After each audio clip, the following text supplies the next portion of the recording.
In 1995, Chinese artist Ai Weiwei photographed himself as he picked up a 2,000-year-old urn and let it smash to the ground. If we're appalled when cultural heritage is destroyed in the name of God and state, how can we possibly defend Ai's action? How can we buy a ticket to see photos of it in a museum? How can those photos sell for over $1 million? How can this man be one of the most renowned artists of our time? This is the case for Ai Weiwei.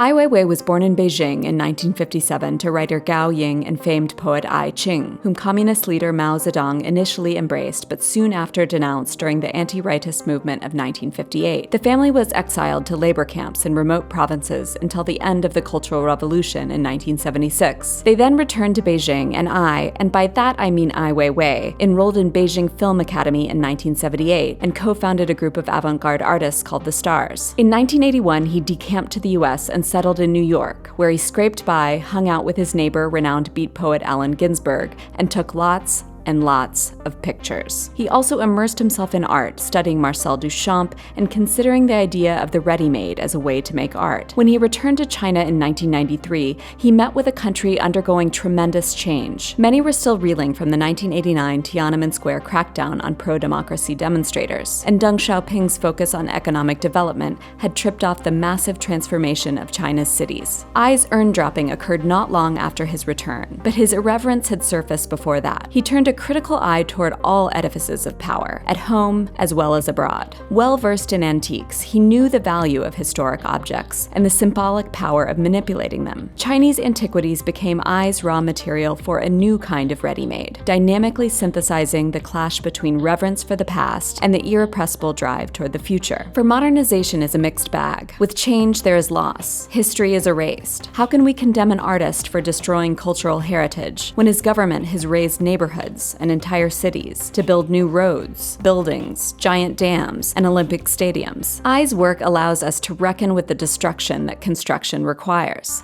But to be clear, he is more of a creator than destroyer. He has repurposed wood from demolished temples and transformed it into intricate and dramatic installations. He takes a basic unit, say an antique stool, and multiplies it, compounds it, to see where it takes us. History that would otherwise be relegated to dusty shops or landfills is made strikingly, unforgettably visible. And he has found new uses for old techniques, hiring craftspeople adept in ancient joinery traditions. He has enlisted the most skilled porcelain makers in the world to demonstrate their mastery, commissioning exquisitely made copies and objects like watermelons, crabs, and millions of sunflower seeds. He has embraced the handmade within an economy whose incredible growth has been fueled by automation and mass production. He has synthesized traditionally Chinese materials to think about the part in relationship to the whole, the self in relationship to the collective. If a nation cannot face its past, he has said, it has no future. And Ai is equally concerned with the present. In 2008, when the Sichuan earthquake struck, he visited the region in the immediate aftermath and assembled volunteers to gather the names of the dead, addressing attempts by authorities to cover up the disproportionate number of school children who died because of poorly built schools. He amassed tons of twisted rebar from the wreckage,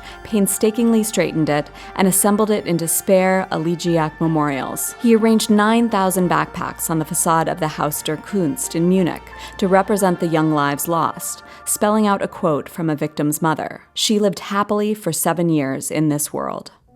Ai has been a ceaseless, unflagging voice for the voiceless. In 2009, he was beaten and detained in his hotel room in Chengdu when attempting to testify in the trial of human rights activist Tan Zuoren. He visits with refugees fleeing the war in Syria, organized a London Walk of Compassion in their honor, covered his sculptures with thermal blankets, and wrapped the columns of Berlin's concert hall with salvaged refugee life vests. An early adherent of social media, he is an adamant supporter of free speech. He reports on his life in minute detail. He did so up until his 2011 arrest and confinement for 81 days on unfounded tax evasion charges, as well as after. Authorities have demolished his Shanghai studio, threatened to demolish his Beijing studio, and forced him to pay a tax evasion fine of 15 million yuan. He has been continually surveilled and followed, prevented from leaving his country, and through it all has refused censorship, within China as well as abroad. Not everything he does is genius, but he remains committed to reaching an ever wider public. His work does not sit firmly in the realm of art, but radiates out. He's often called an iconoclast, and an urn crusher would certainly seem to adhere to the definition. But there's another way to see Ai Weiwei, as someone who desperately wants the cherished beliefs and institutions of China's past